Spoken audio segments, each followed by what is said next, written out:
নবী স্মার্ট আর কেউ জানে? আমার নবী কত রোমান্টিক জানেননি? বাংলাদেশে এখন অনেকে প্রেমের কবিতা লিখেন। আরে প্রেম যদি শিখতে হয় নবী থেকে শিখেন। যদি বলেন কেমনে, আমার নবী অশ্লীলতা পছন্দ করে না, বেহায়াপনা পছন্দ করে না। কিন্তু আম্মা জান আয়েশা বলে, জানো আমার রসুল কিরকম রোমান্টিক? আমরা বললাম কিরকম? আমাদের ঘর যখন মদিনায় আসলাম তখন এমন অবস্থা হয়ে গেল, মাঝে মাঝে 2 মাস 3 মাস চুলার মধ্যে আগুন ধরাইতে পারি নাই, কারণ খাবার নাই, আগুন ধরবে কেমনে? চাউল থাকলে তো আগুন ধরবে, চাউলেই নাই, আগুন ধরবে কেমনে? আমরা 2টা মানুষ, আমি আর রসুল, কখনো পানি কখনো শুকনা খেজুর, এগুলা দিয়ে আমাদের জীবন চলেছে। তো মানুষের খাবারের মধ্যে চেঞ্জিং আছে না নাই? কিন্তু আমার নবীর বিবি বলছেন, আম্মা জান আয়েশা, আমাদের ঘরে শুকনো খেজুর আছে আর পানি আছে, আর কিছু নাই। 2 মাস 3 মাস চলে গেছে। আল্লাহর রসুল চলে গেছে জিহাদের ময়দানে। কোথায়? ঘরের মধ্যে কোনো বাজার করতে পারছে? আম্মা জান আয়েশা বলে, আমি একলা। হঠাৎ কোন আনসার সাহাবীর ঘর থেকে ভালো খাবার নবীর জন্য পাঠানো হয়েছে। তো রসুল তো ঘরে নাই, কোথায় চলে গেছে? জিহাদে। তা আমি 3 মাস খাবার দেখি নাই, 3 মাস পর খাবার দেখি, লোভ সামলানো যাবে না।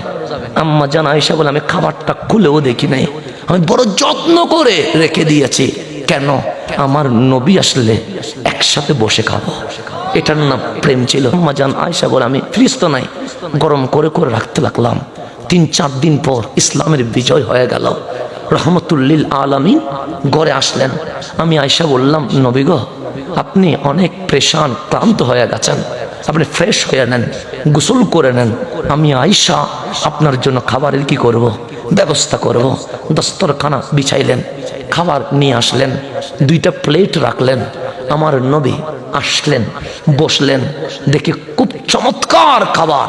ডাক দিলেন, আয়েশা, বাজার তো করতে পারি নাই, খাবার আসলো কোত্থেকে? আম্মা জান আয়েশা বলেন, নবী রে, খাবার তো আসছে 2 দিন আগে, কিন্তু আপনি নাই, সেজন্য আমি ধরে দেখি নাই, বড় যত্ন করে রেখে দিয়েছি। নবীরে মদিনার অমুক সাহাবী পাঠিয়েছে। আমার নবী হোসেন ভালো হয়েছে।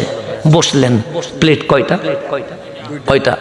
আমার রসুল বললেন, আয়েশা, এখানে প্লেট 2টো কেন? আম্মা জান আয়েশা বলে, একটা আপনার আর একটা আমার। আমার রসুল একটা প্লেট সরাইয়া দিলেন, 1 প্লেটে খাবার নিয়া 1 লোকমা খাবার আম্মা জান আয়েশারে খাওয়াইয়া দে, আর 1 লোকমা খাবার আমার নবী নিজে খায়। এর চেয়ে রোমান্টিকতা আসেনি। বউ জীবনে কখনো পালাবেনি। এখন তো বাংলাদেশে বউ পালা যায়।